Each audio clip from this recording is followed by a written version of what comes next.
et des étapes pour gravir vers le succès. Devenez membre de la chaîne et soyez un instrument de la parole de Dieu. Ne manquez pas cette opportunité d'avoir un impact sur des vies. Cliquez maintenant sur le lien dans la description et aidez-nous à diffuser la parole de Dieu. Viens et suis-moi, par Armando Anguiano. Résumé. Suivre Jésus, ce que cela implique et disciple. Intro. Je suis très excité parce que Dieu n'a pas parlé très clairement. Ces jours-ci, de ce que signifie être disciple, de ce que signifie le suivre. 365. Les derniers messages ont été très clairs sur ce que Dieu veut faire de nos vies. C'est pourquoi nous avons notre séminaire la semaine prochaine que nous avons appelé à suivre Jésus. Je suis sûr que Dieu nous bénira grandement en ce moment. Je vous encourage à ne pas rater celle-ci grande opportunité pour ta vie. Premier disciple, MC1, 16 à 27. 16 Un jour, alors que Jésus se promenait au bord de la mer de Galilée, il aperçut Simon et son frère André jetant le filet dans l'eau, parce qu'ils vivaient de la pêche.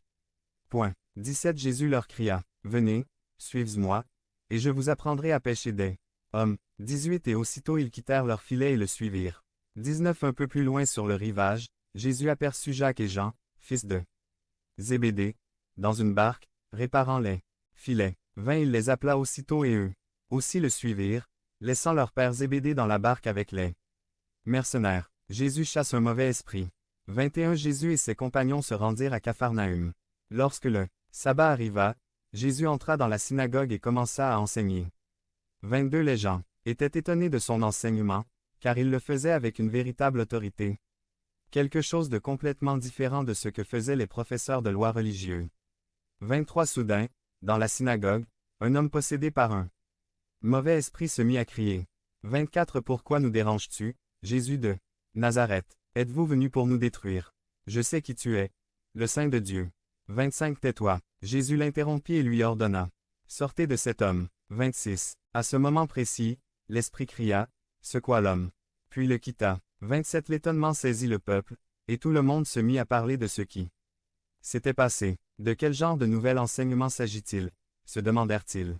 Avec émotion. Il a tellement d'autorité. Même les mauvais esprits obéissent à ses ordres. 28 La nouvelle de Jésus se répandit rapidement dans toute la région de Galilée. Parole. 16 Un jour, alors que Jésus se promenait au bord de la mer de Galilée, il vit Simon et son frère André jeter le filet dans l'eau, car ils vivaient de pêche. 17 Jésus leur cria, « Venez, suivez-moi, et je vous apprendrai à pêcher des hommes. » 18 Et aussitôt ils quittèrent leur filet et le suivirent. « Viens, suis-moi. » C'est une phrase incroyable de Jésus. Tu viens et suis-moi. La première chose que l'on peut voir ici, c'est que Jésus t'appelle maintenant. J'y pense. Je ne crois pas que Jésus t'a choisi par hasard. Il avait un plan pour chacun. Dans sa vie aujourd'hui, la même chose se produit dans l'Église contemporaine. Il continue de lancer un appel, seulement que tout le monde ne répond pas à cet appel. L'appel est de le suivre. Il continue de dire aujourd'hui dans le monde entier, viens et suis-moi.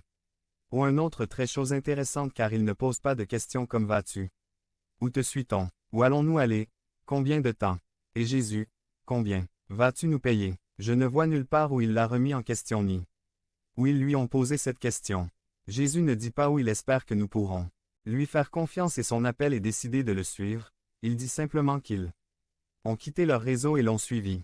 C'est une partie très intéressante, car les réseaux représentent ce qu'ils sont associés à leur style de la vie, à leur identité, à leur but, à ce qu'ils ont fait toute leur vie, et spirituellement parlant, ils laissent leur identité prêts à marcher vers une nouvelle aventure qu'ils ont vue en Jésus, et c'est ce qu'ils ont découvert